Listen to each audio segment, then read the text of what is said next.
Au cœur de ce qui fait l'actualité, Radio Gabon vous propose dans ses programmes une série de directs politiques, économiques et socioculturels. Intitulée de l'émission « Les directs de Radio Gabon ». Mise en onde par des équipes constituées, des journalistes et techniciens chevronnés pour répondre à ce qui constitue nos interrogations.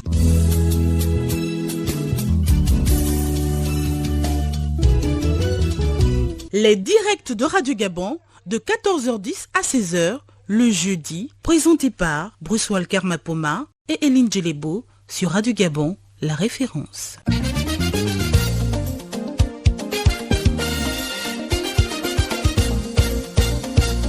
Les directs de Radio Gabon, c'est Radio Gabon au cœur de l'actualité.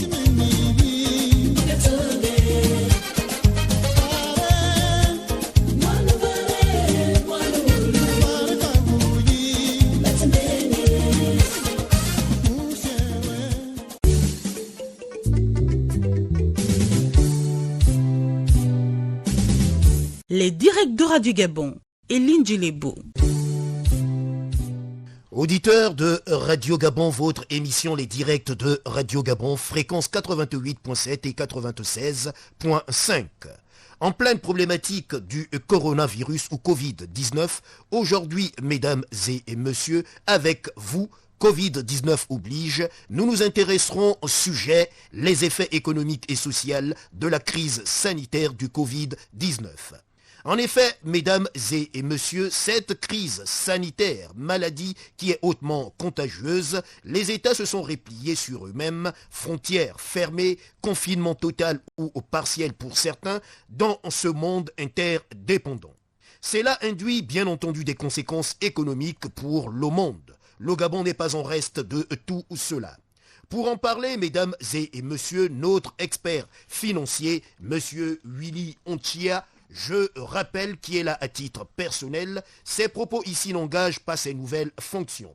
Il s'agira pour nous, mesdames et messieurs, d'examiner comment on est passé de cette crise à l'origine sanitaire à une crise économique et sociale. Et là, nous verrons également, pour lutter, faire face à cette crise économique et sociale, nous jugerons de la pertinence de la réponse du gouvernement. Pour finir avec le caractère probable d'une guerre économique. Cela, ce sont les différents axes qui nous guideront tout au long de cette émission. Du côté de la réalisation technique, mesdames et messieurs, Shelly Manuya, l'équipe technique est composée de Télésphore Bonyombo, Serge A. Logo. C'est une idée de Marie-Claire Ntsam, épouse Mbamin Nzé. Moi, bien entendu, je suis Elie Ndjelebo. Monsieur Willy Ontua, nous vous souhaitons encore la bienvenue sur les antennes de Radio Gabon pour nous éclairer sur tout ce qui se passe d'un point de vue économique. Bonjour Monsieur Ndjelebo, bonjour à toute l'équipe, bonjour aux auditeurs, merci pour votre invitation. Alors, tout de suite, mesdames et messieurs, nous allons vous proposer le message du président pour faire face aux problèmes économiques et sociaux qui se posent à nous aujourd'hui. Le président de la République a pris une batterie de mesures. Nous allons l'écouter. Voilà, mesdames et messieurs, nous venons d'écouter il y a quelques instants le président de la République qui s'exprimait sur les mesures qu'il faut prendre en ces temps de Covid, en ces temps difficiles. Alors, monsieur Willy Ontia, si on faisait un point sur l'impact sanitaire actuel sur l'économie du Gabon, comment en est-on arrivé à cette situation d'une crise à l'origine sanitaire? Eh bien, on est passé à une crise économique. Social même voire, mais je dirais. Oui, bien sûr, c'est naturellement, bonjour aux auditeurs, il s'agit bien effectivement d'une crise mondiale, aussi bien sanitaire qu'économique, avec des effets sur le social et même l'environnemental. En effet, il s'agit d'une crise qui frappe tout le monde entier, qui est partie de la Chine et plus exactement de la ville de Wuhan en Chine aujourd'hui et qui s'est répandue dans le reste du monde. Mais concrètement, comment est-on passé d'une crise sanitaire à une crise économique et sociale? Il faut voir que cette crise sanitaire, ce virus qui se répand facilement, qui est, selon les scientifiques, se répand au contact humain essentiellement. C'est pour ça qu'on nous demande, et il faut le rappeler ici, de respecter les mesures barrières qui permettent de limiter la propagation de ce virus-là. Donc c'est un virus qui se répand assez facilement, un peu comme une grippe. Et ce virus s'est répandu en Chine et a tué énormément de personnes. Il a fallu confiner les populations. Et qui dit confinement des populations, vu que la production utilise essentiellement deux facteurs de production, le personnel et le capital. Donc dès lors que le personnel est confiné à la maison, les usines ne peuvent plus tourner et l'économie tourne au ralenti. Ainsi, on a donc une crise sanitaire qui entraîne un confinement d'un des facteurs de production qui est le personnel. Donc on arrête la production, donc une baisse de la production qui entraîne un chômage massif, qui lui-même entraîne une baisse de la demande mondiale de matières premières notamment, donc une chute des marchés financiers. Ainsi, on a vu le baril de pétrole qui était encore autour de 50-60 dollars il y a quelques mois. Aujourd'hui, le baril de pétrole est à moins de 30 dollars. Donc une baisse de plus de 50% de la valeur du baril de pétrole. En effet. Donc on voit que cette crise sanitaire entraîne par son effet de contagion sur l'économie et sur les travailleurs, donc sur le social, a un impact très, très, très négatif sur le système économique et financier. Par ailleurs, il faut rappeler qu'en plus de la baisse des marchés financiers et de la baisse des marchés de matières premières, les marchés financiers également se sont affolés. Et on a une baisse historique des marchés financiers de plus de 20 à 30%, quelque chose qui n'a pas été vu depuis plus de 20 à 30 ans. Donc il s'agit d'une des plus graves crises sanitaires et une des plus graves crises économiques et financières qu'ait connu le monde moderne depuis très longtemps. Oui, donc oui, voilà les effets. Si on peut dire, de cette crise sanitaire sur l'économie. Il y a des secteurs qui sont particulièrement frappés. Vous avez aujourd'hui, les pays se sont confinés. Vous l'avez dit, partiellement ou totalement, il n'y a pratiquement plus de vols. Donc vous voyez que le secteur aérien est très, très, très touché par cette crise. Et c'est des milliards de pertes chaque jour, dû au fait que les avions sont cloués au sol, les aéroports ne fonctionnent plus. Donc vous avez ce secteur du transport en général qui est très touché par cette crise. Et vous avez d'autres secteurs qui, par contre, aujourd'hui, connaissent une embellie. C'est notamment tous les secteurs qui sont liés à l'économie de la santé et des hôpitaux, qui se portent plutôt bien, puisqu'il y a une demande qui flambe au niveau de tout ce qui est traitement, de tout ce qui est matériel médicaux, notamment les casques, les gants et tout le reste. Ça, c'est des secteurs qui se portent bien et qui tirent bien leur épingle du jeu, mais le reste de l'économie est en décroissance. Donc c'est le monde entier qui est en décroissance aujourd'hui, et on estime qu'il y aura une baisse de croissance de l'ordre de 2 à 3% au niveau de l'économie mondiale. On passerait donc d'une perspective de croissance il y a quelques mois qui était positive à une perspective de croissance qui serait négative pour l'exercice 2020. Alors, vous l'avez dit, baisse des recettes budgétaires, la dégradation des comptes macroéconomiques, la baisse des financements extérieurs, la perturbation des échanges intracommunautaires, risque de la montée des tensions inflationnistes. Comment aujourd'hui en sortir? On a écouté le président de la République tout à l'heure qui a proposé quelques mesures, à peu près, on va dire 12 mesures, on les a recensées, 12 d'un point de vue, 7 d'un point de vue social et 5 d'un point de vue économique pour pouvoir en sortir. Aujourd'hui, comment en sortir aujourd'hui, monsieur Willy Onchia? Je rappelle aux auditeurs de Radio Gabon que nous sommes en compagnie de monsieur Willy Onchia. Il est expert financier, ex-banquier d'affaires. De prime abord, tout de suite, il faut saluer l'initiative du président Ali Bongo Ondimba qui a annoncé un certain nombre de mesures économiques. Et j'appelle également tous les Gabonais de tous bords politiques et tous les citoyens à soutenir le président de la République dans cette initiative. On est en période de guerre. C'est une guerre économique, une guerre sanitaire qui est en train d'avoir lieu dans notre pays et dans le monde. En pareille circonstance, l'unité nationale doit prévaloir en toutes circonstances.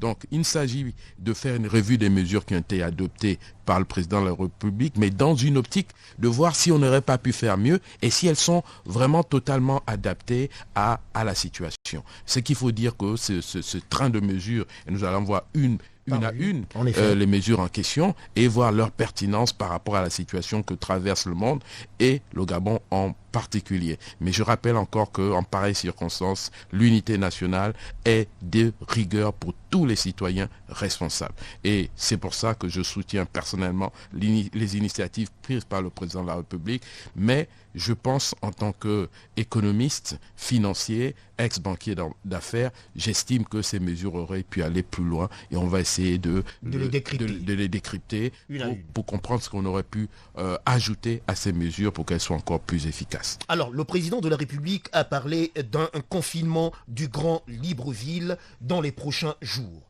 Qu'est-ce que vous pensez de cela? Les mesures de confinement...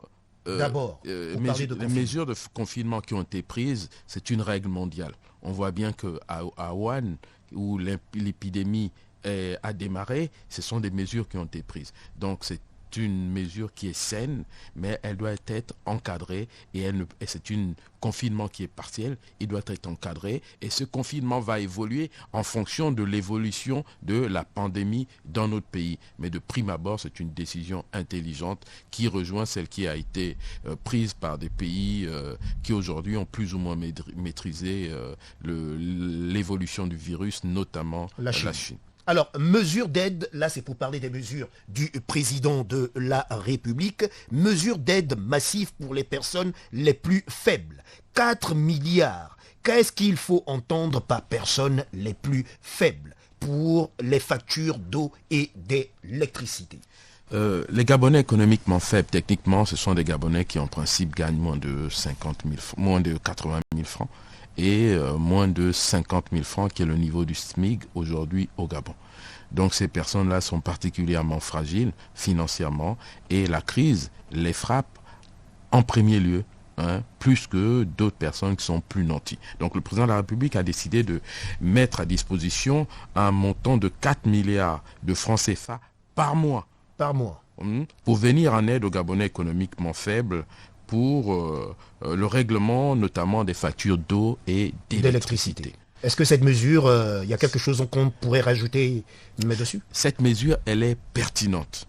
Mais simplement, apparemment, j'ai vu qu'il y avait une distribution de bons pour aller, pour que les personnes puissent aller acheter dans les magasins. On leur distribuait des bons. Ça part d'un bon sentiment, mais je pense que cette mesure, elle aurait pu être calibrée.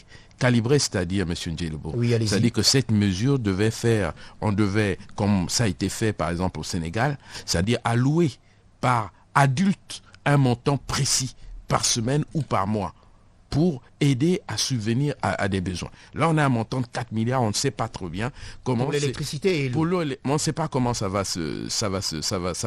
s'organiser concrètement. Mais le président a dit que le gouvernement va annoncer. Bon, on voudrait que cette mesure-là soit une mesure qui s'adresse directement aux personnes physiques.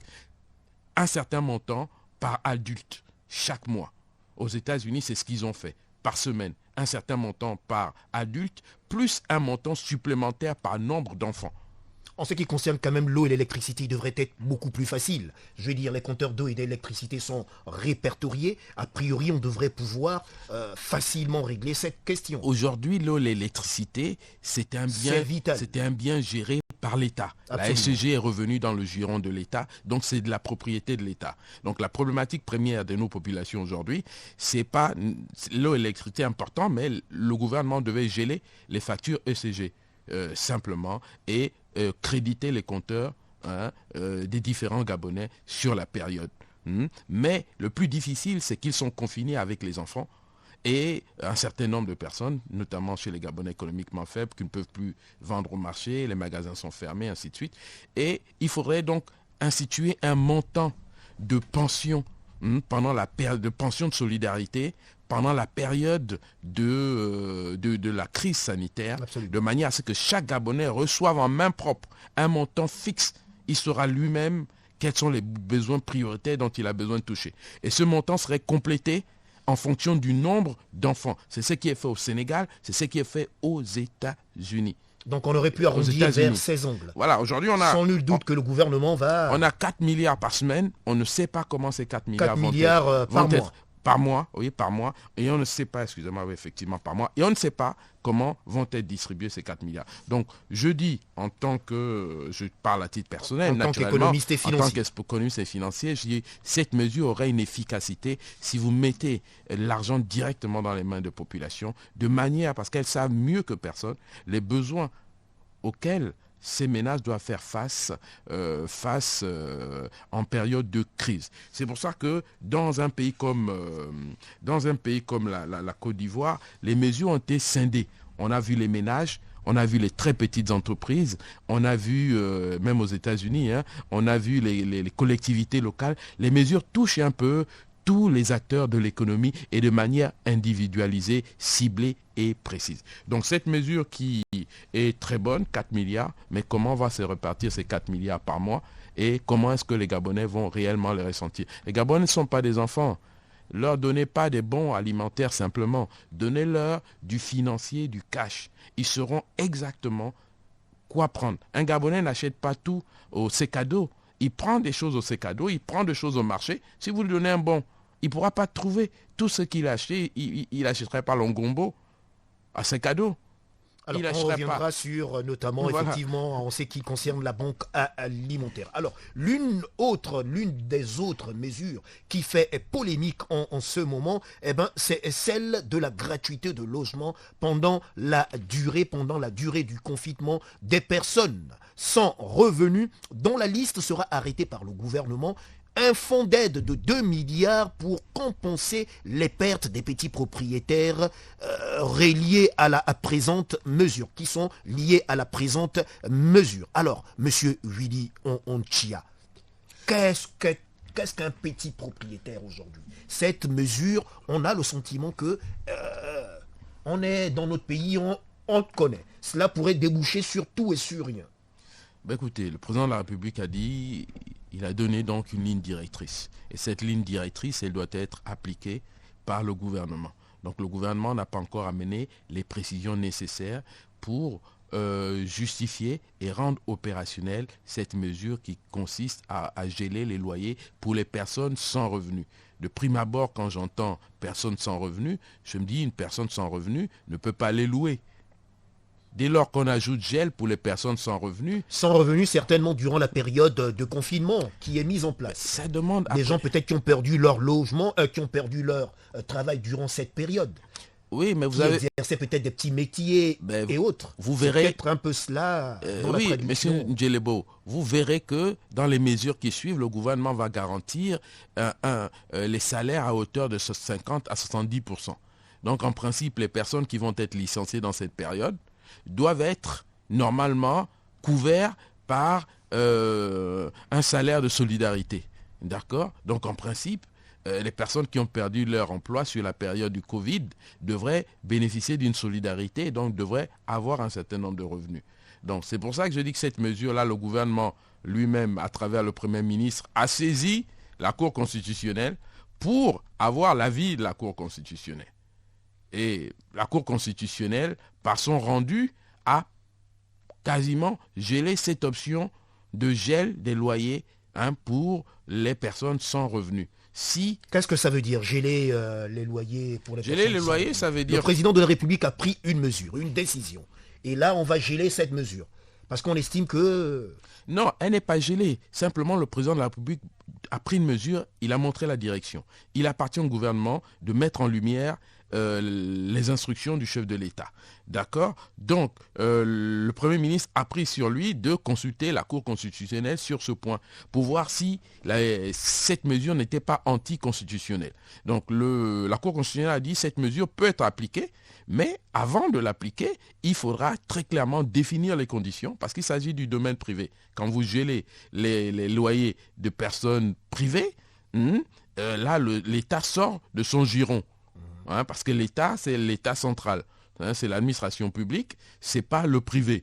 Donc dès lors que vous gelez, vous devez le faire avec un mécanisme clair. Donc la Cour constitutionnelle dit que tant que le mécanisme clair n'est pas défini, cette mesure n'est pas applicable en l'état. Elle n'est pas applicable en l'état. Il reste au gouvernement à travailler pour que cette mesure soit applicable, mais je pense que le gouvernement va s'arracher les cheveux pour trouver une solution à l'applicabilité de cette mesure.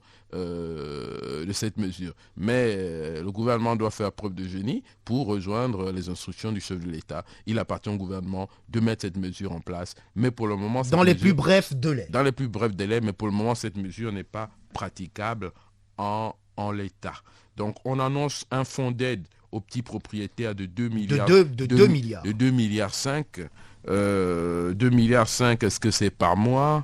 Mais ça me semble être quand même un montant qui n'est pas très élevé et qui semblerait confirmer le fait que cette mesure ne concerne que les Gabonais économiquement faibles et pas le reste de la population et ou des entreprises. Donc c'est une mesure de gel qui est partielle et qui ne concerne a priori, vu le petit montant 2,5 milliards pour tout le territoire national, semblerait que ça soit plus pour les personnes, pour les Gabonais économiquement faibles. C'est une bonne mesure, mais il faut la mettre en place. Et pour la mettre en place, il faudra faire preuve de génie. De beaucoup de génie. Est-ce qu'il n'y a pas de risque de dérapage dans cette mesure? Ben écoutez, annoncé comme ça, il peut y avoir au quartier, pour des personnes qui n'ont pas compris que cette annonce ne fait pas aujourd'hui l'objet d'un texte de loi et donc n'est pas applicable en l'état. Les locataires peuvent se montrer impatients et rentrer en conflit avec leur bailleur, alors que en l'état, il n'y a pas une disposition de la loi qui stipule pour le moment que le bailleur, que le locataire ne paye pas parce qu'il serait gelé. Et s'il souhaite être gelé, il faut d'abord qu'il prouve même qu'il rentre dans la catégorie des personnes sans revenus. Et ça, c'est pas évident. Voilà. Sinon, comment expliquer qu'il payait son loyer avant la crise? S'il montre aujourd'hui qu'il est sans loyer. Et s'il est licencié, le gouvernement est censé couvrir son salaire à hauteur de 50 et 60% du salaire brut. Donc, en principe, dans toutes les circonstances, ces personnes devraient toujours bénéficier d'un revenu qui ne viendrait peut-être plus de leur entreprise s'ils venaient du privé qu'ils ont été licenciés, mais qui viendrait de l'État, et ça reste un revenu. Je rappelle aux auditeurs de Radio Gabon, mesdames et messieurs, que nous sommes en compagnie de M. Willy Onchia. Il est financier, économiste financier, ex-banquier d'affaires. Alors, monsieur Willy Onchia, autre mesure prise par le président de la République, ce sont les transports terrestres. Ce sont des mesures sociales. Transports terrestres assurés par les compagnies publiques sont gratuites. Ça, c'est facile, on peut le dire. Oui, mais comme vous le savez, le gros de la population gabonaise ne prend quasiment pas les transports publics. Ils sont pris par une petite partie de la population. Les transporteurs publics sont aujourd'hui dans un état de crise. Les bus sont quasiment à l'arrêt, le parc est vieillissant, elle couvre assez mal le territoire national. On a vu la nouvelle société... Voilà, là il s'agit de mettre en branle la nouvelle société Transurb qui pourrait faire ce service-là puisqu'il dispose des bus récents et neufs, mais en ce qui concerne Sogatra, c'est clair que la situation même de Sogatra en tant que transporteur aujourd'hui est une situation financière critique, d'accord ? Et cette mesure de gratuité pour le transport terrestre est une bonne mesure, on ne peut pas dire le contraire, mais en même temps, sachant que les gens, on souhaite qu'ils soient confinés.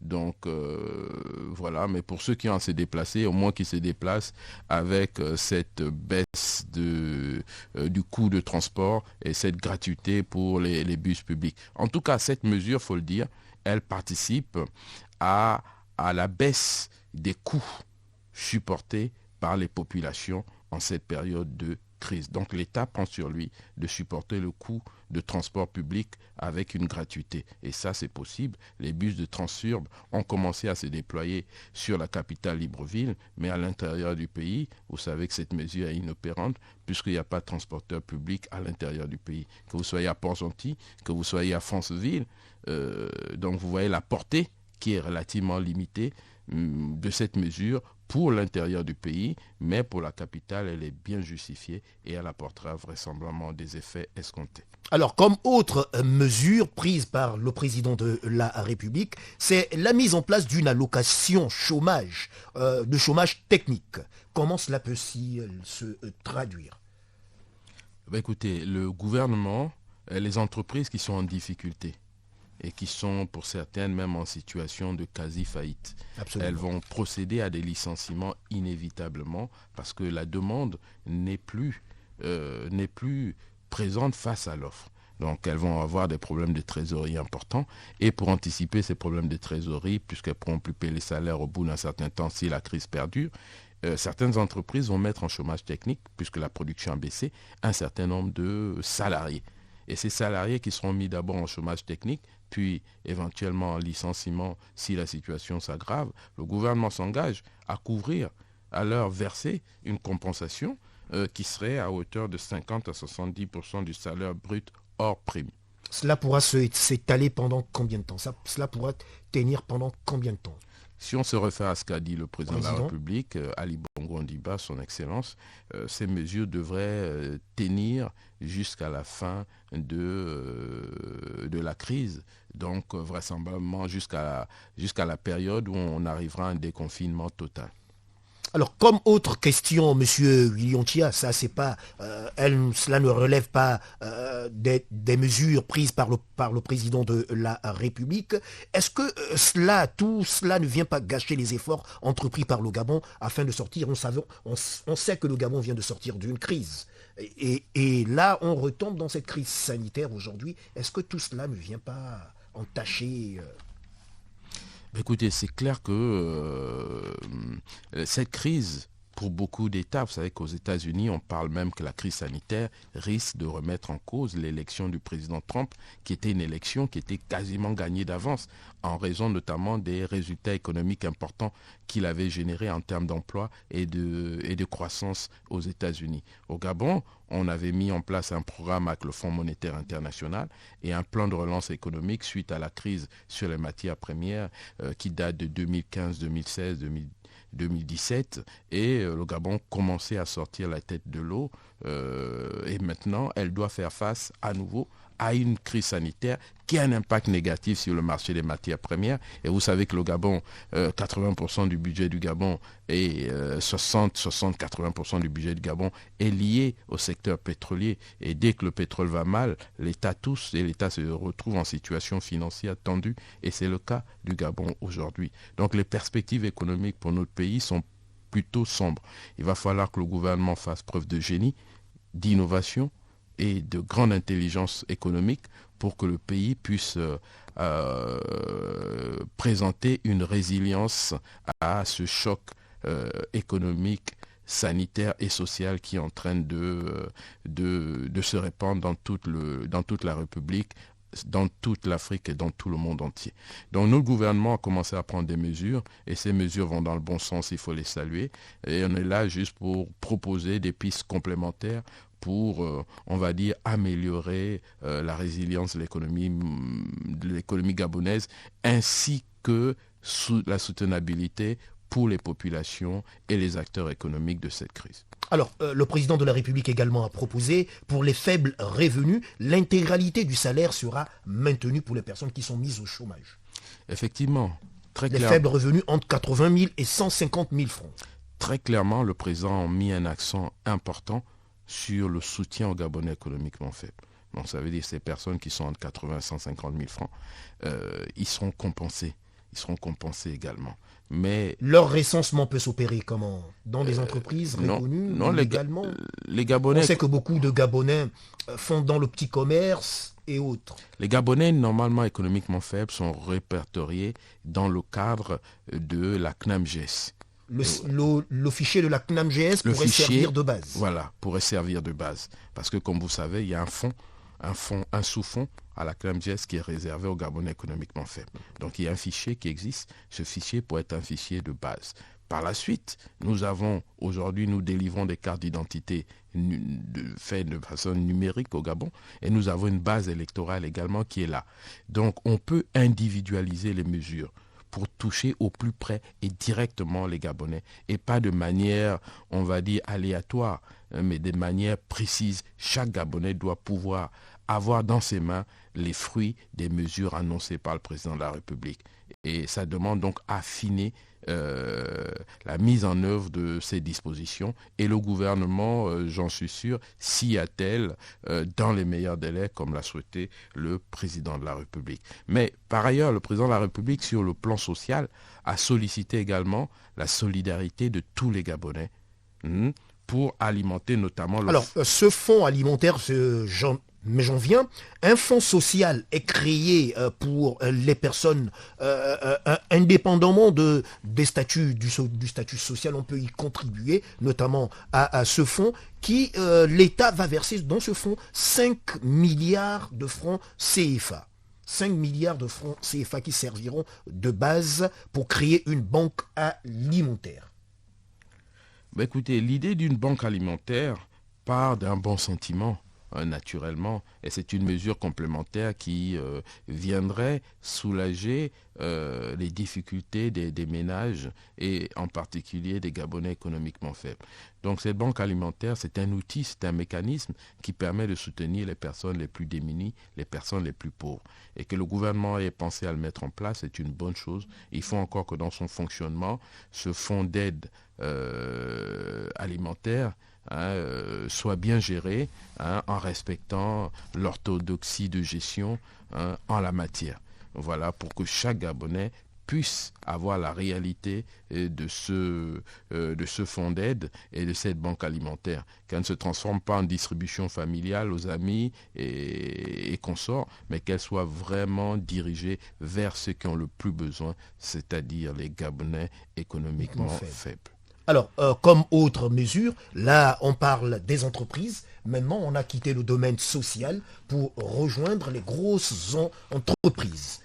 Au Gabon va subir un choc économique avec une baisse des recettes, on l'a dit, une baisse budgétaire, baisse, même chamboulement économique total. L'impôt et les patentes seront réduites de 50%.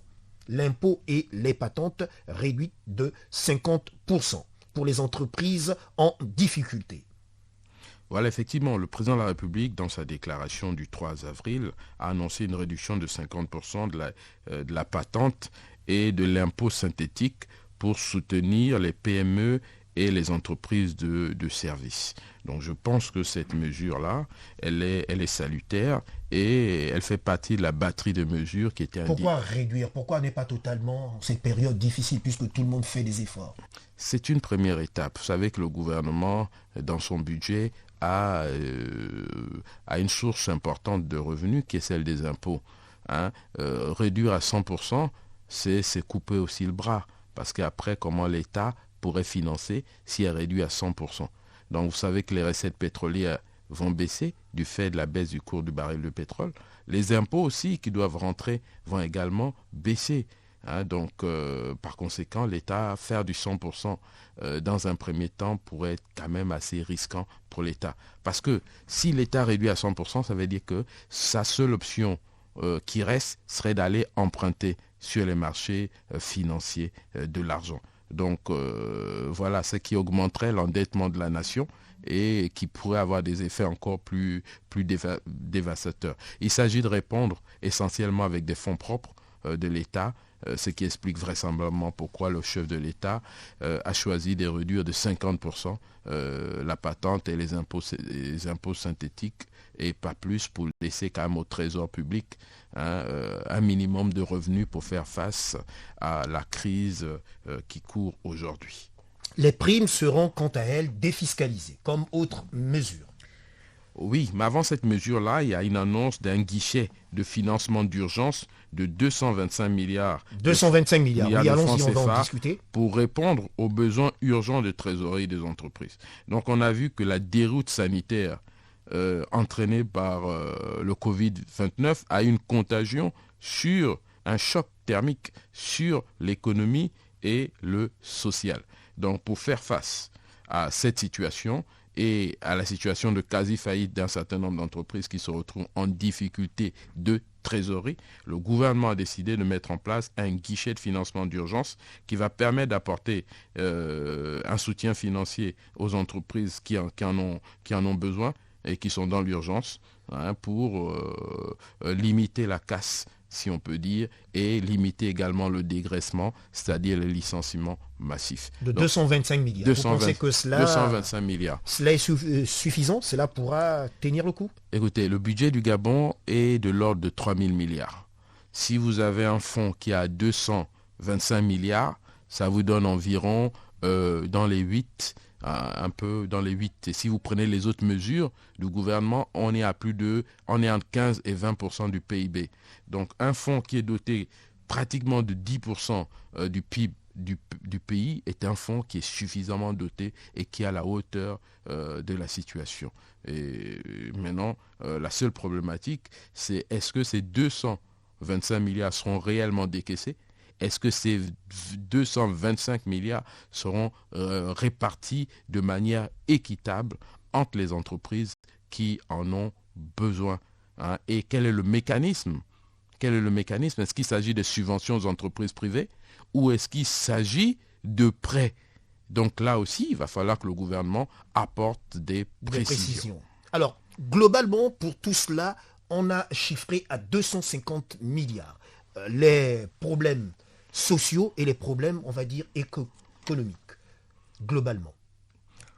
Oui, le coût est plus important parce qu'aujourd'hui, il est plus important que 250 milliards. Je pense que le coût des mesures annoncées par le président de la République, grosso modo, à mon sens, aussi les 1000 milliards. Aussi les 1000 milliards? Oui. Vous pensez que 250 milliards, c'est pas suffisant pour la batterie des mesures qui ont été annoncées? Non, il y a déjà 225 milliards dans le guichet de financement d'urgence.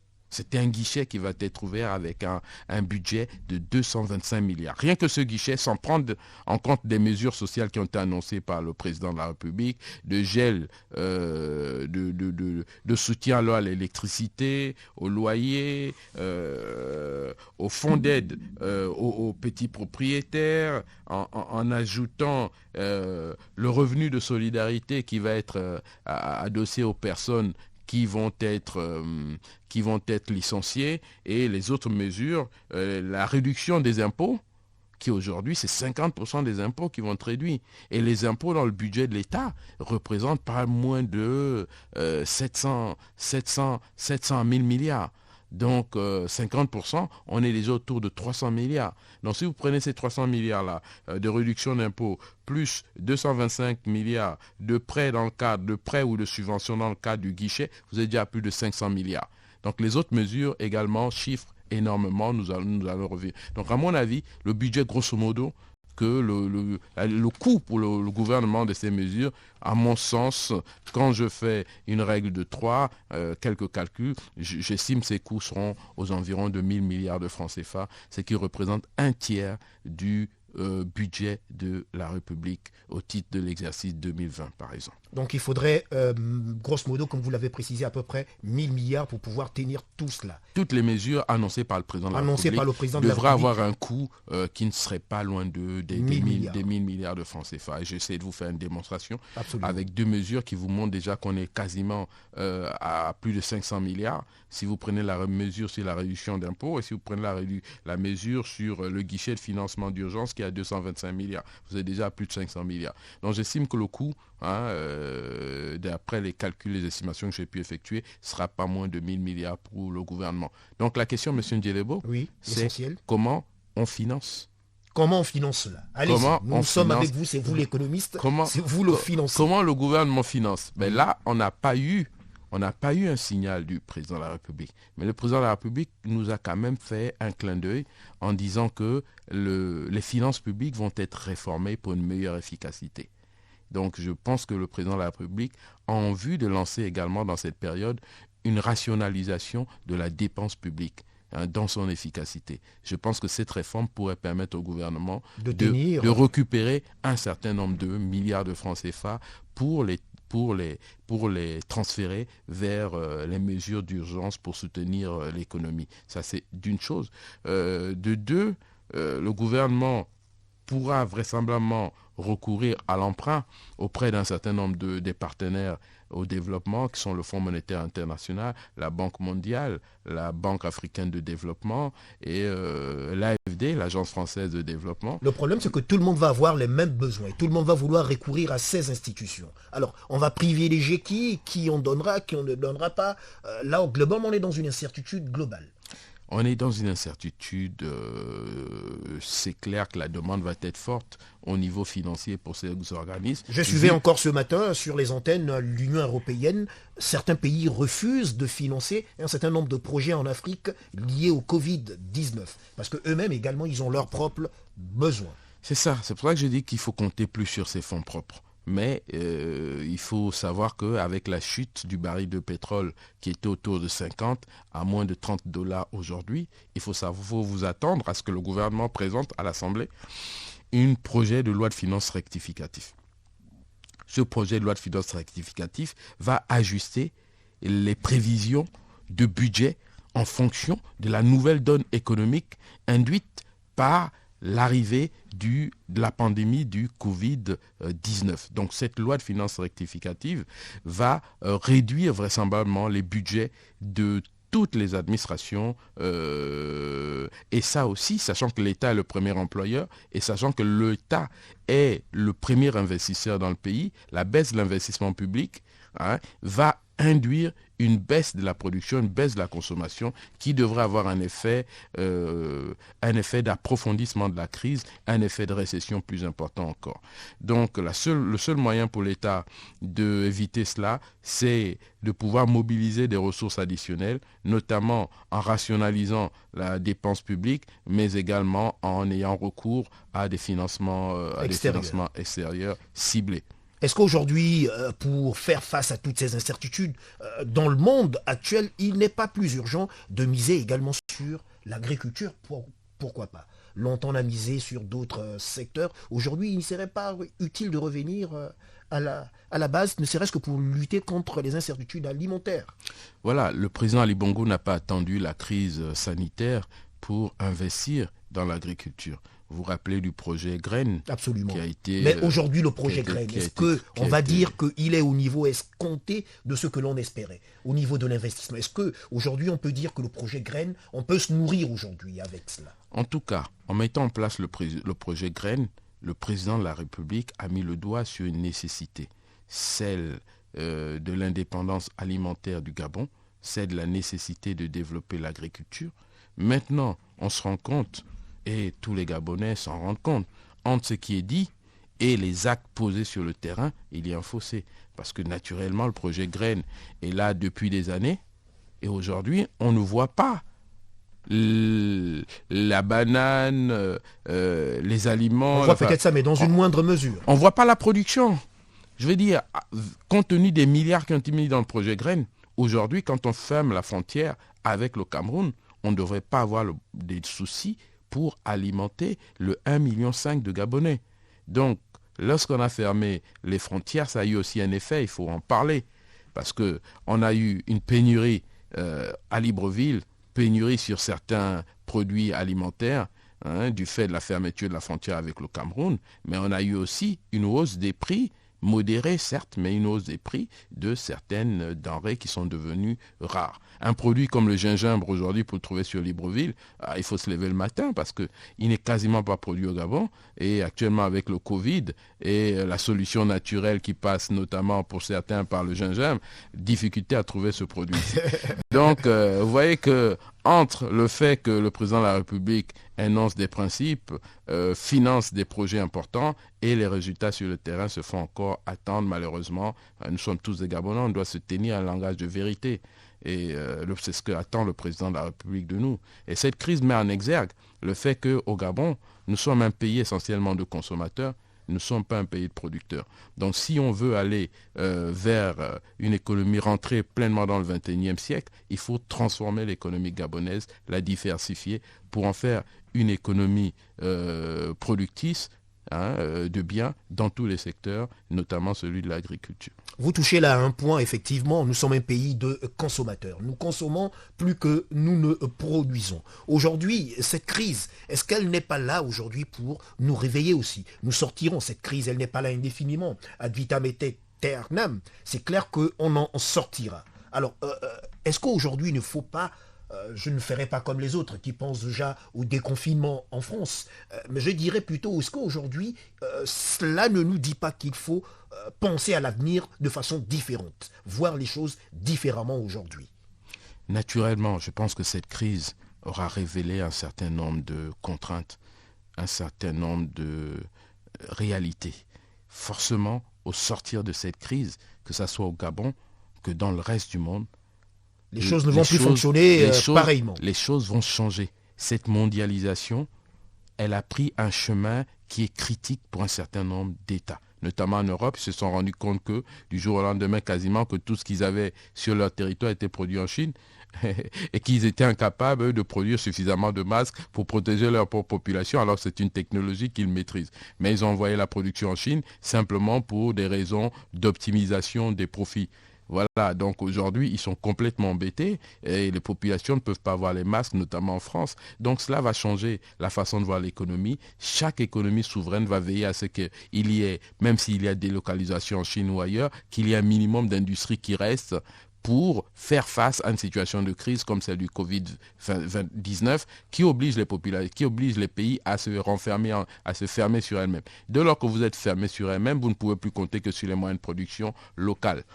À ce moment-là, il est donc nécessaire de manière stratégique de maintenir localement dans chaque pays un minimum d'outils de production pour faire face à des situations de crise comme celle du Covid-19. Donc par conséquent, la façon de voir l'économie, la façon d'opérer sera forcément différente. Vous savez, après cette crise, on regardera le secteur de la santé et des hôpitaux différemment. Et chaque gouvernement va mettre plus de moyens.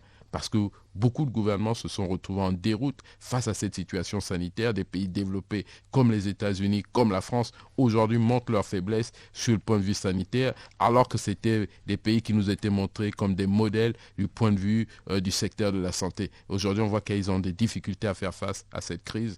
Et voilà, c'est pour ça que nos pays ont des raisons de s'inquiéter, parce que nos systèmes sont encore pires. Bien sûr, ne sont pas au niveau des pays européens qui sont dépassés par la situation. Si la crise venait à se reprendre ici, ce serait d'une gravité et d'un drame total. Et il faut éviter cette situation. Et dans ce sens, les mesures prises par le président de la République vont dans le bon sens pour permettre de remédier aux difficultés des ménages, aux difficultés des entreprises, mais également aux difficultés des collectivités locales. Je reviendrai sur cette question un peu plus tard pour permettre d'aller de l'avant. Pourquoi je parle des collectivités locales? Allez-y, monsieur. Parce qu'on se rend compte que l'arrière du pays est sous-équipé et qu'en matière sanitaire, si quelqu'un se retrouve malade à l'intérieur du pays, il faudrait pratiquement cette personne vienne à Libreville pour avoir des soins corrects. Donc voilà la nécessité de doter nos collectivités locales des moyens suffisants pour permettre à chaque Gabonais, où qu'il se situe sur le territoire national, de bénéficier du même niveau de qualité de soins, quel que soit l'endroit où il se trouve sur le territoire national. Donc aujourd'hui, l'intérieur du pays, qui va être également touché inévitablement, doit être... Déjà touché, on l'a vu avec... oui, à OIM. Ah oui, voilà. Et donc nécessite un soutien de l'État aux collectivités locales. Voilà.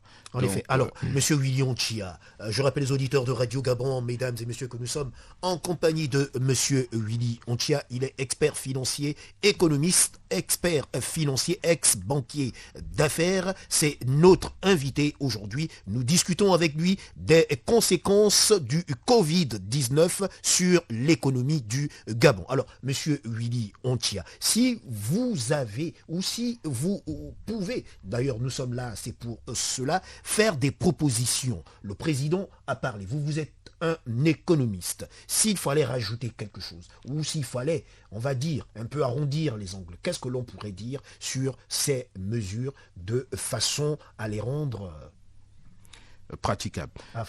En effet. Et plus efficace. Monsieur Ndjelebo, si vous le permettez, allez-y. Avant de rentrer dans un complément de mesures et de propositions, je souhaiterais qu'on puisse effectivement regarder les autres mesures que le président de la République a posées, notamment la mise en place d'un moratoire sur les échéances des dettes bancaires des entreprises sans pénalité. Donc le président de la République souhaite que les entreprises qui ont contracté des prêts bancaires, que le remboursement de ces prêts bancaires soit gelé, fasse l'objet d'un moratoire. Et cela sans pénalité. Donc le président de la République, concrètement, par cette mesure, qu'est-ce qu'il propose? Il demande aux banques d'appeler leurs clients et de s'arranger sur un aménagement du remboursement de leurs dettes, de manière à pouvoir geler, si possible, sur la période de la pandémie, les remboursements d'emprunts bancaires par ces entreprises-là, et cela sans pénalité. Donc là, le président de la République, par cette mesure, va toucher le secteur bancaire, qui, vous savez, le secteur bancaire est au cœur de l'économie. Absolument. Et par cette mesure-là, le président de la République va éviter aux entreprises d'avoir un surcoût d'intérêt qui serait lié au non-remboursement de certaines dettes dues à leur situation de pénurie financière. Donc, pour faire face à cette situation, le président de la République demande aux banques de faire un effort de solidarité également pour mettre en stand-by ces intérêts, pas les annuler, mais les suspendre pour la période de la crise et voir par la suite un moratoire. Qu'est-ce que c'est qu'un moratoire? C'est un aménagement de modalités de remboursement. S'il avait été prévu que vous remboursez sur 1 an, on va vous donner la possibilité de rembourser maintenant sur 2 ans. D'accord, de manière à pouvoir faciliter le remboursement de cette dette. Donc cette mesure également touche le secteur monétaire et bancaire. Voilà, donc c'est une mesure qui est intéressante et il était important de pouvoir la relever et l'analyser. Mais là encore, il s'agit de partenaires privés. Les banques au Gabon sont des banques privées. Les entreprises sont des entreprises privées. Là aussi, il va falloir que le gouvernement qui s'interpose en tant qu'arbitre puisse définir les règles de la mise en place de cette mesure de moratoire des dettes bancaires des entreprises. Mais cette mesure va dans le bon sens. Parce qu'il ne s'agirait pas de déshabiller Paul pour habiller...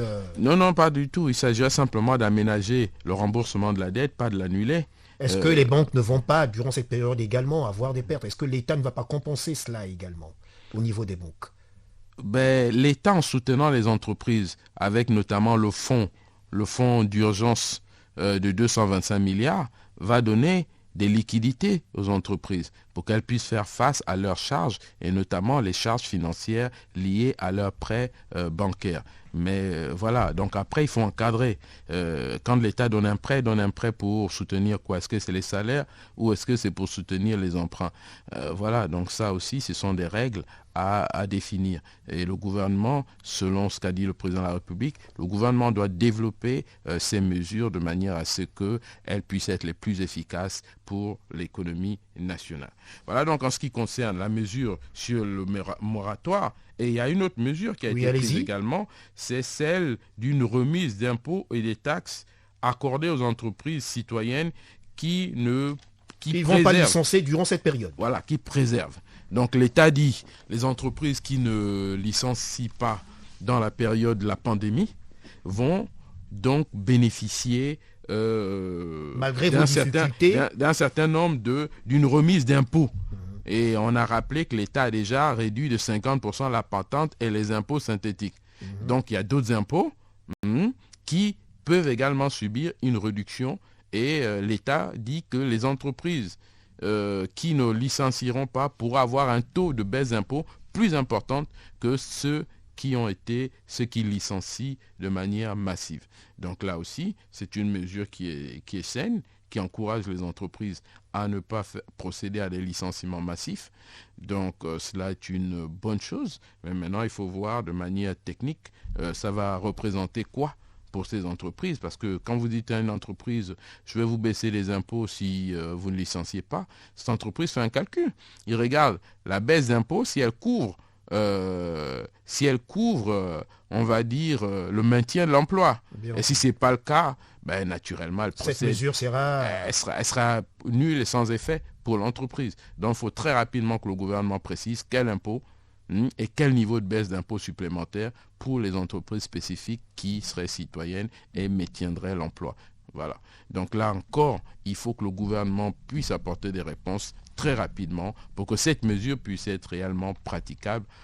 Pour le moment, elle apparaît simplement comme un effet d'annonce sans plus. Alors, si on revenait sur notamment les propositions qu'il fallait faire, en effet. Oui. Mais avant, allez-y, encore comme autre mesure. Il y a encore une autre mesure que le président de la République a. On y va. Parce que on est là, c'est pour ça. On est là au Gabon, et au Gabon, c'est le président de la République qui donne le là et analyser les mesures qu'il a proposées, d'autant plus qu'on est dans une radio publique. Il faut essayer de faire comprendre la portée des mesures proposées par le gouvernement. Absolument. Il est important de les passer en revue toutes. Et de n'oublier aucune. C'est pour ça que j'insiste pour qu'on puisse effectivement regarder. Donc le président a proposé comme 5e mesure dans le cadre du plan économique la fiscalisation des primes exceptionnelles perçues par les personnels qui travaillent... La défiscalisation ou la fiscalisation, oui. La défiscalisation, oui. La défiscalisation, effectivement, des primes exceptionnelles perçues par les personnels qui travaillent en temps de crise. Donc le gouvernement estime qu'il y a certaines personnes qui sont mobilisées en période de crise. Absolument. Pour pouvoir assurer une continuité de l'activité économique et que ces personnes-là vont percevoir vraisemblablement par rapport au risque qu'elles prennent durant cette période. Voilà, vont recevoir des primes exceptionnelles. Donc le gouvernement estime que ces primes exceptionnelles, vu le contexte, doivent être défiscalisées. Il s'agit là encore d'une mesure intéressante, mais comment cela va se faire? Quelle est la partie de la défiscalisation? Est-ce qu'elle sera totale ou partielle? Là encore, le gouvernement doit apporter des précisions. Donc on peut dire que toutes ces mesures sont intéressantes, vont dans le bon sens, mais elles demandent à être précisées pour être rendues opérationnelles par le gouvernement. Et praticables. Elles demandent à être très rapidement parce qu'au jour le jour, les Gabonais, les entreprises, les ménages souffrent de la situation économique relative à la pandémie du Covid-19. En effet. Alors, je crois qu'on en a fini avec les mesures, n'est-ce pas? Sauf s'il y a encore une autre sur laquelle vous vouliez insister ou revenir. Non. Je pense qu'au niveau des mesures...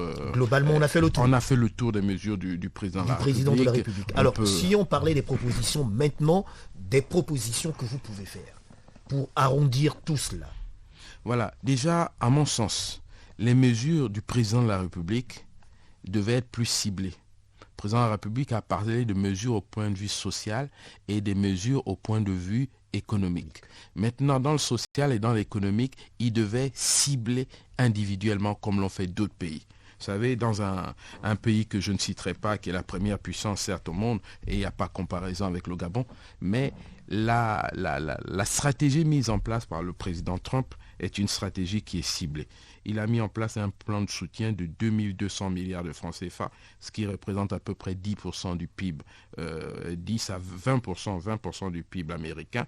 Et il a ciblé ces mesures essentiellement sur les ménages pauvres qui vont recevoir par jour, par semaine, $1 500 par personne, plus $500 par enfant. Donc vous voyez bien que la mesure, elle est ciblée, elle est individuelle. Chaque Américain qui a une carte d'identité, qui est de nationalité américaine, sait exactement ce qu'il va toucher par semaine.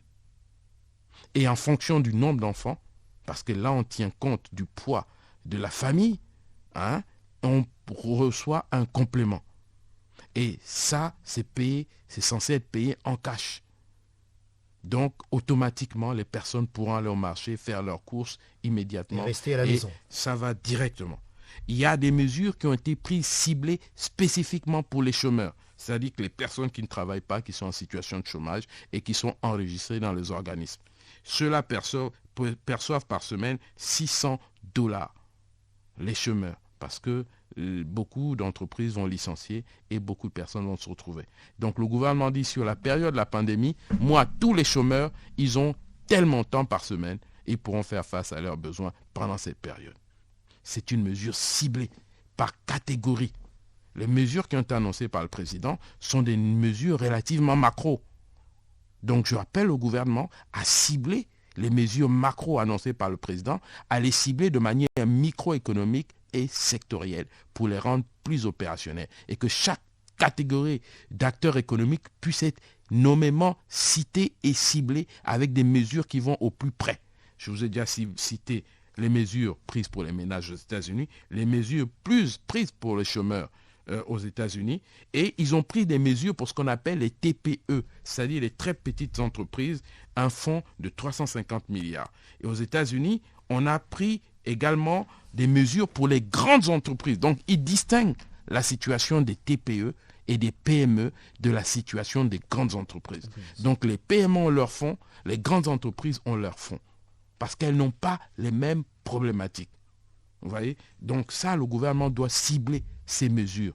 Et chaque opérateur économique doit se reconnaître de manière précise. Le gouvernement également aux États-Unis a augmenté le budget des États, parce que vous savez que c'est un État fédéral, Absolument. et des municipalités. Donc vous voyez, le gouvernement a augmenté le budget des municipalités pour que, puisque ce sont elles qui sont plus près des populations, pour que ces municipalités-là puissent soutenir les populations de leur localité directement et éviter qu'il y ait des mouvements des localités vers les capitales, en dotant donc les municipalités des moyens pour qu'ils puissent payer les élèves et faire les travaux nécessaires et payer les équipements nécessaires pour permettre aux populations dont ils ont la gestion de faire. Et nous, vous savez qu'au Gabon, la décentralisation est demeurée un vœu pieux. Elle n'a pas été appliquée. Et vous voyez que si cette réforme avait été appliquée au Gabon, par exemple, nos localités pourraient disposer des moyens pour soutenir les populations à l'intérieur du pays. Mais aujourd'hui, les municipalités, les départements sont dépourvus de moyens. Tous les moyens sont concentrés au niveau de l'État central, donc au niveau de Libreville. C'est pour ça qu'aux États-Unis, vu que c'est un État fédéral, ils ont augmenté les budgets des États pour que les États qui sont à proximité des populations puissent directement agir au lieu que ça vienne de Washington. Donc, si on applique la décentralisation au Gabon, si elle était applicable, nos municipalités aujourd'hui seraient en mesure de répondre, apporter une réponse plus précise aux populations à l'intérieur du pays, ce qui n'est pas le cas. Donc j'appelle au gouvernement à accentuer le processus de décentralisation pour une meilleure efficacité sur le point de vue social et économique. L'autre mesure qui a été prise au niveau des États-Unis et des pays européens, c'est d'augmenter les budgets du système de santé et les hôpitaux. 150 milliards de budget supplémentaire pour la santé et les hôpitaux. Et dans les mesures que nous avons eues, il n'y a aucune mesure qui concerne annoncée par le président de la République qui annonce l'augmentation des budgets du système de santé et des hôpitaux, alors qu'on est en pleine crise sanitaire. Comment expliquer que le président ne dit pas qu'on va augmenter les budgets? Donc peut-être qu'il attend la loi de finances rectificative, mais il devrait être aujourd'hui en mesure de donner des instructions claires dans ce sens-là. Aucune mesure ne concerne le système de santé directement et les hôpitaux dans les mesures qui ont été annoncées par le président de la République. Et là, je trouve qu'il y a là une anomalie. Il y a là une anomalie parce qu'on fait d'abord l'origine de la crise, c'est la crise sanitaire. Sanitaire, en effet. Donc, les hôpitaux, le système de santé, les budgets devraient être annoncés en forte augmentation, ce qui n'a pas été le cas dans les mesures annoncées par le président de la République. Et je le déplore personnellement. Alors, on parle de on parle de 225 milliards ou à 250 milliards. Vous pensez que ces mesures, 250 milliards, ne vont pas suffire à couvrir, notamment si on repartissait cela, comme vous le dites bien, par un secteur, en ciblant individuellement, en ciblant les personnels au plus près, on ne pourrait pas arriver avec ces 250 milliards à couvrir tous les besoins. Ben, le fonds d'aide, le guichet de financement d'urgence pour le soutien de la trésorerie des entreprises est de 225 milliards. Donc à peu près 5 milliards, on va dire, pour les problèmes sociaux. 225 milliards, donc 25 mais milliards pour les problèmes sociaux. La clé de répartition n'est pas donnée. Il va falloir que le gouvernement travaille. Mais dans ces 225 milliards, le gouvernement peut avoir une stratégie pour les TPE, une stratégie pour les grandes entreprises, une stratégie de soutien avec le fonds. Ça, c'est le deuxième fonds qui est dans les mesures sociales. Un soutien pour les chômeurs et un soutien pour les collectivités locales, parce que ce sont des acteurs économiques dans notre environnement. Absolument. Voilà, donc ça, on ne sait pas comment les collectivités locales sont soutenues pour faire face à cette épidémie au niveau local. On ne sait pas comment les hôpitaux et le système de santé est soutenu pour faire face à cette épidémie. Vous savez qu'au Gabon, sauf erreur de ma part, mais d'après ce que j'ai pu comprendre, on n'a que 100 respirateurs. 100 respirateurs pour une population de 1,5 million, 1,2 million, ça ne fait pas beaucoup. Absolument. Donc très rapidement, si la pandémie venait à se développer, on serait dépassé. Donc quelles mesures ont été prises pour augmenter le nombre de respirateurs, pour augmenter le nombre de lits potentiellement, et toutes les mesures nécessaires, parce qu'avant tout, c'est une crise sanitaire. Donc les mesures annoncées par le président de la République ne peuvent pas se faire. On ne peut pas faire l'économie d'annoncer une hausse de budget pour le secteur sans santé, intégrer le secteur santé et hôpitaux. Donc voilà, ma première proposition, c'est que les mesures que le président va prendre et que le gouvernement va prendre pour appliquer les instructions du chef de l'État, ces mesures doivent être très ciblées de manière à ce que chaque opérateur économique puisse se reconnaître et savoir ce qui est prévu pour lui de manière précise. Et que les dotations aux populations puissent se faire sur la base de la carte d'identité nationale. D'accord, et du fichier irrélatif, de manière à que chacun reçoive financièrement, en cash, ce qu'il doit recevoir pour que la crise soit supportable pour les populations. Donc, voilà ça, globalement vos propositions. Ça, c'est la première des propositions. En effet. La deuxième des propositions, c'était de dire que il faut cibler. Je rappelle aux auditeurs de Radio Gabon, mesdames et messieurs, que nous sommes en compagnie de monsieur Willy Onchia. Il est expert financier, ex-banquier d'affaires, économiste. Oui, allez-y, monsieur Willy. Merci. Donc, je me suis permis d'analyser les propositions du président de la République. C'est en cela que je suis en mesure de faire quelques propositions d'amélioration qui vont dans l'optique de soutenir l'action du président de la République et l'action du gouvernement en cette période où, je le rappelle, l'unité nationale doit prévaloir au-delà de tout. C'est pour ça qu'il est urgent, quand on a des propositions, de les faire et pour que ces propositions éventuellement puissent être entendues et appliquées dans l'intérêt de tous les Gabonais, dont moi-même. Voilà. L'autre proposition, c'était donc il fallait cibler les mesures. Deuxièmement, il fallait élargir ces mesures au système de santé, aux hôpitaux, et les élargir également aux collectivités locales. De manière à ce qu'elles aient les moyens suffisants pour prendre les mesures. Parce que vous voyez qu'en France, les maires prennent beaucoup d'arrêtés pour justement juguler, participer à la gestion de cette crise sanitaire. Mais nos maires n'ont rien. Nos présidents des conseils départementaux n'ont rien pour pouvoir faire face à cette crise au niveau local alors qu'il s'agit des élus locaux. Donc là aussi, j'interpelle le gouvernement très respectueusement pour dire il faut mettre en place la décentralisation et surtout dans le cadre de cette crise, il faut augmenter les lignes budgétaires des collectivités locales de manière à ce qu'elles puissent répondre à la crise sanitaire que connaît notre pays et le monde entier également. Ça, c'est donc la deuxième proposition. La deuxième proposition. Et la troisième proposition consiste à dire que dans les mesures présentées par le président de la République également, on n'a pas cette mesure-là qui est importante sur la politique monétaire. La politique monétaire. La politique monétaire. C'est-à-dire que aux États-Unis, la Banque fédérale, la banque centrale qu'on appelle la Fed, elle a baissé les taux d'intérêt pour baisser le coût de l'argent. Le gouvernement a demandé à ce qu'on gèle, on fasse un moratoire pour la dette, mais elle devrait également peser sur la BEAC pour que les taux d'intérêt directeurs de la BEAC soient baissés, de manière à ce que la baisse des taux d'intérêt directeurs de la BEAC ait un impact sur les taux d'intérêt pratiqués par les banques commerciales en cette période de crise. Il faut baisser les taux d'intérêt pour que le coût de l'argent soit moins cher, de manière à ce que les crédits qui vont être accordés dans cette période ne supportent pas une surcharge financière. Donc le président de la République aurait pu prendre le leadership sur cette question en appelant ses homologues c'est plutôt une question globale, on va dire sous-régionale. Oui, puisque c'est une monnaie commune. À la CEMAC, à la zone franc. donc côté Afrique centrale. Dans cette mesure, cette décision, elle peut être prise elle doit être prise par la conférence des chefs d'État, qui peut se faire par vidéoconférence, comme on le fait aujourd'hui, et décider de la baisse d'intérêt directeur de la Banque centrale et de la mise en place, ça c'est maintenant pour aider la banque, d'un guichet de 1000 milliards par exemple pour soutenir les banques commerciales qui font face aujourd'hui à une demande importante de crédit pour faire face au Covid-19. 19, pardon. Et donc les moyens des banques commerciales ne sont pas extensibles. Elles ont des fonds propres qui sont relativement importants mais limités par rapport à la demande aujourd'hui.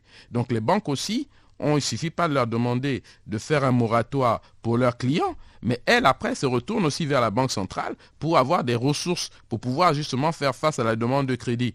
Donc, il faut que les États mettent un budget à la Banque centrale, dans un guichet de refinancement pour les banques, de manière à ce qu'elles puissent avoir des liquidités à moindre coût et qu'elles puissent faire aussi, derrière les banques commerciales, des prêts aux entreprises. Absolument. Donc là, on n'a pas touché cette question monétaire et j'appelle donc le gouvernement et j'appelle le président de la République à prendre les mesures nécessaires pour que les taux d'intérêt puissent baisser dans la sous-région. Ça, c'est on va dire, la troisième mesure que vous proposez.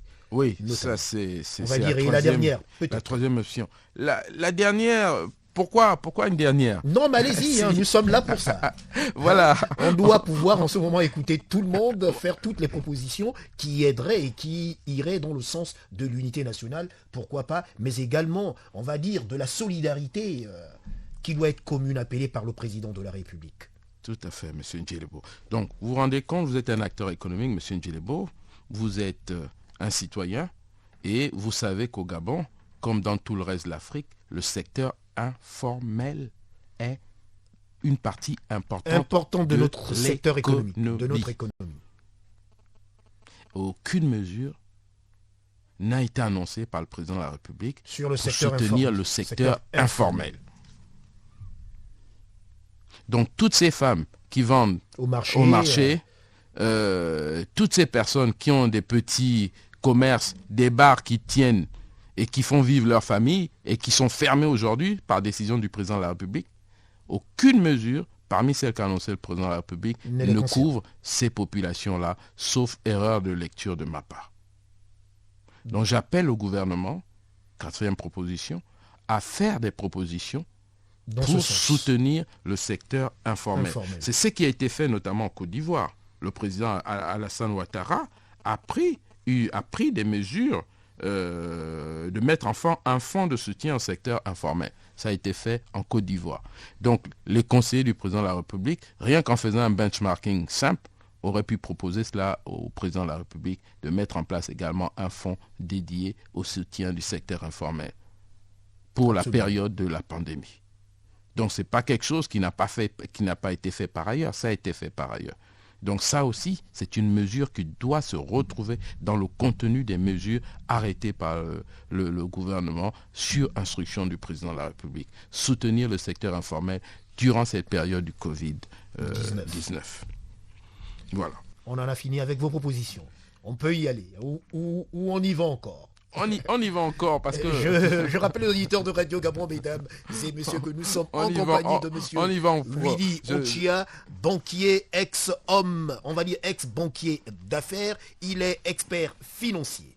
Oui, allez. Monsieur Ndjelebo, je ne suis pas à la recherche d'un poste de conseiller financier du président de On la ne l'a République. pas dit, surtout qu'aujourd'hui vous exercez. On ne va pas citer.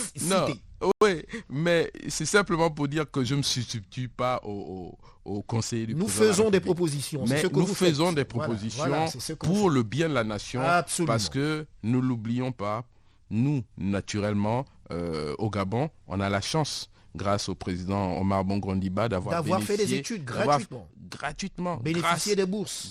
C'est l'État gabonais qui payait. C'est l'État gabonais qui payait, c'est l'État gabonais qui nous a... Et on a un devoir vis-à-vis de cet État de faire des propositions. Absolument. Voilà. C'est dans ce cadre-là que je ferai d'autres propositions, notamment à l'État. C'est celle de procéder au paiement diligent des fournisseurs de l'État. Parce que beaucoup d'entreprises sont fournisseurs de l'État et l'État a des arriérés de paiement importants vis-à-vis de ces entreprises. si elles doivent cumuler l'attente des arriérés de paiement de l'État, plus les conséquences du Covid-19, cela fait trop pour ces entreprises. Et même trop pour l'État. Elles vont faire faillite. Et si elles font faillite, c'est l'État qui a moins d'impôts et c'est l'État qui hérite d'un certain nombre de situations de chômage importantes. Donc il est important pour l'État de soutenir les fournisseurs de l'État en régularisant autant que faire se peut les questions relatives à la dette fournisseur de l'État, ce qui permettait de soulager la trésorerie des entreprises. Donc ça aussi, 4e ou 5e mesure que j'annonce, et je souhaite que le gouvernement puisse s'attaquer à cette problématique des fournisseurs, de la dette fournisseur de l'État, donc de la dette intérieure, pour pouvoir résorber cette question. Et là, j'ai pu voir que le ministre Ogandaga, le ministre de l'économie et des finances, a semble-t-il, convoquer les entreprises pour réfléchir sur cette question et voir dans quelle mesure il était possible d'accélérer le règlement d'un certain nombre de factures fournisseurs pour justement faciliter la trésorerie des entreprises. Donc on peut dire que globalement celle-là, c'est une mesure qui est déjà là, qui est, on va dire, en voie, qui est en marche. Voilà, tout à fait. C'est également une mesure qui est en marche. Mais comme vous savez que d'autres mesures peuvent être prises, par exemple dans le cadre de l'enseignement, parce qu'il ne faut pas que l'année soit une année blanche. Absolument. Il y a des États qui ont pris des mesures. Et dans les annonces du président de la République, nous n'avons pas d'annonce qui se rattache à l'éducation. Comment on fait pour les enfants qui sont à l'école? Comment est-ce que l'année est-ce que ce sera une année blanche, perdue? Et comment est-ce qu'on gère cette année scolaire? Parce que l'éducation, c'est un des secteurs de l'économie dans sa globalité. Bon, il y a un certain nombre de pays, comme la Côte d'Ivoire, qui ont mis en place un système d'enseignement à distance.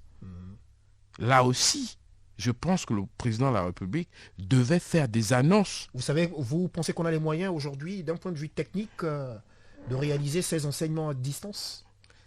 Écoutez, aujourd'hui, vous avez des téléphones portables. Oui. Dans ces téléphones portables, il y a des applications. Ces applications, une fois que vous êtes connecté, soit par connexion de données, ça a un coût, certes. C'est au gouvernement de voir avec les opérateurs de téléphonie mobile ou fournisseurs d'accès Internet, de voir comment est-ce qu'on peut geler les abonnements Internet pour permettre aux populations d'accéder à Internet, soit via les téléphones portables. Ça, tout le monde en a. Même le Gabonais qui est économiquement faible a un portable. Donc aujourd'hui, c'est le moment peut-être d'investir dans les moyens modernes de télécom pour permettre un enseignement. Si ça a été mis en place en Côte d'Ivoire, ça veut dire que ça peut être mis en place au Gabon. Même si ça ne touche pas 100%, mais même si ça a touché au moins 50% de la population des élèves et des étudiants, c'est déjà une très bonne chose. Absolument. Et là, on n'a pas trouvé de mesures, il faut le reconnaître, qui vont dans le sens de comment est-ce qu'on régule le secteur de l'éducation en période de Covid-19. Voilà, donc ça, c'est un élément qui également manque dans le discours du chef de l'État, mais je suis confiant, je pense qu'un certain nombre de choses pourront être rattrapées, ajoutées par le gouvernement pour tenir compte de cette préoccupation notamment. En effet. Alors, Monsieur William Chia, si on a fini avec les propositions, on va passer à une autre thématique, à savoir celle de cette thématique, à savoir celle du caractère probable qui pourrait émaner d'une guerre économique durant cette période. Aujourd'hui, la Chine, on va dire, elle a réussi presque, on va dire, à maîtriser le Covid-19 dans son pays, dans le territoire où il est né. Aujourd'hui, la Chine apparaît comme le grand, on va dire, le grand de ce monde. Écoutez, d'un point de vue économique et financier, la Chine... Là, c'est des questions de géopolitique, de géostratégie. Tout à fait. Et d'intelligence économique. Absolument. Donc, vous savez qu'il y a une guerre commerciale qui court depuis l'arrivée du président Trump entre les États-Unis et la Chine. Cette guerre commerciale, on va dire, jusqu'à il n'y a encore pas si longtemps, tournait à l'avantage des États-Unis qui avaient démarré un rééquilibrage de leur déficit budgétaire et de leur déficit de la balance des paiements par rapport à la Chine. Et le président Trump a qualifié le Covid-19 de virus de la Chine. Virus chinois. Ce qui n'est pas très gentil. Bien entendu. Quand on connaît les dégâts économiques, sociaux et environnementaux de cette crise pour le monde entier, ce n'est pas très gentil de qualifier la Chine, ce virus, de virus chinois, parce que simplement l'origine, le départ de cette crise, comme je le disais tout à l'heure, venait de la ville chinoise de Wuhan en Chine. Donc certains économistes sont dans une théorie du complot et pensent que ce virus n'est pas sorti de nulle part. Et si vraiment ce virus n'était pas sorti de nulle part, mais qu'il avait été disséminé dans le monde, à qui servirait le crime? Et il y a un certain nombre d'intelligences sans doute mal tournées qui pensent que la Chine sera le principal bénéficiaire de cette crise sanitaire qui s'est transformée en crise économique. Et là, il y a un certain nombre d'hypothèses d'économistes qui en parlent et qui accusent la Chine d'avoir volontairement inoculé ce virus dans le monde pour... On va dire c'est des hypothèses, c'est des accusations, on va dire des complots, des théories du complot. Pour, on va dire... C'est pas formel, c'est pas avéré. C'est pas avéré.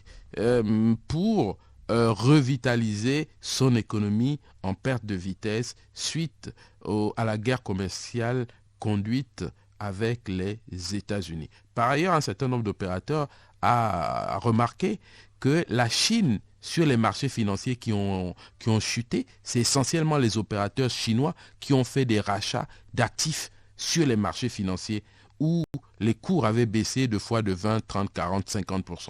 Donc ce sont des investisseurs chinois qui ont, sur les marchés financiers, se sont appropriés un certain nombre d'actifs à bas prix.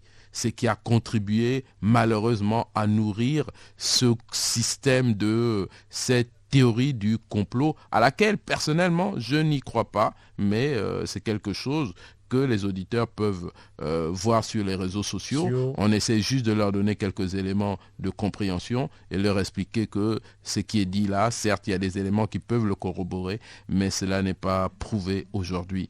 Il s'agit d'une crise sanitaire. Cette crise sanitaire vient de l'existence des virus et des coronavirus. Il y en avait avant le Covid-19, il y en aura après le Covid-19.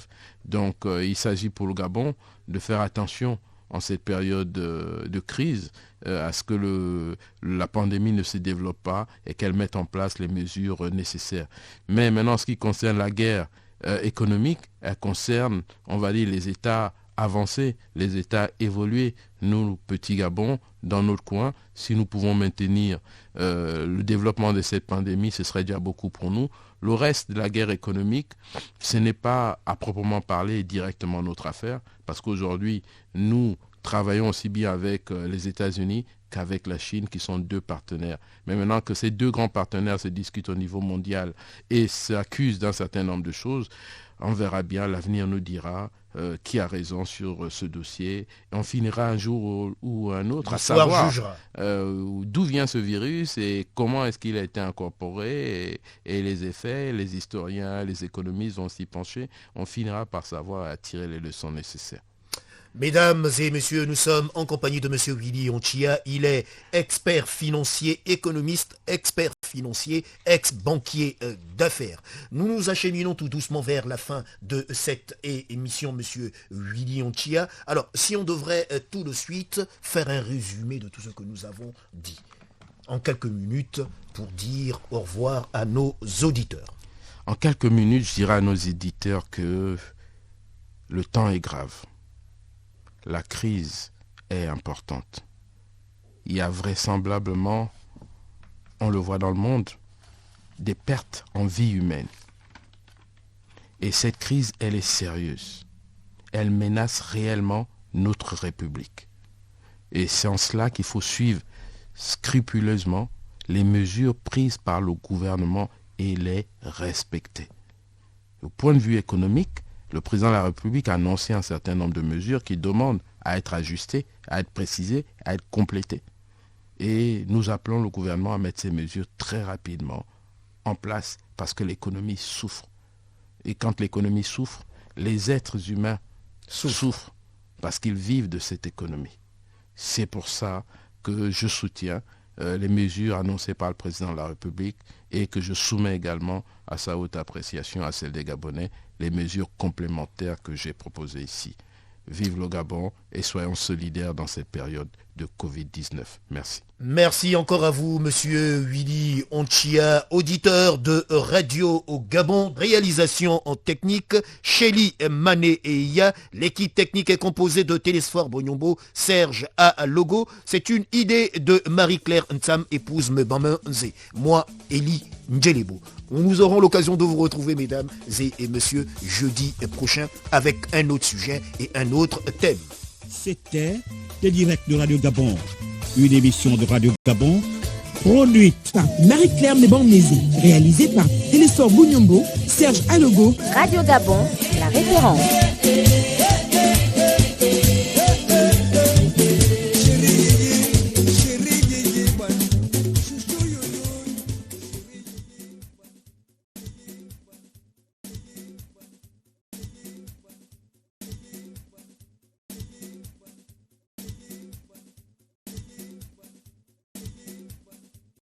Vous êtes câblé sur Radio Gabon émettant de Libreville, 88.7, 96.5 FM. Où que vous soyez, nous sommes avec vous.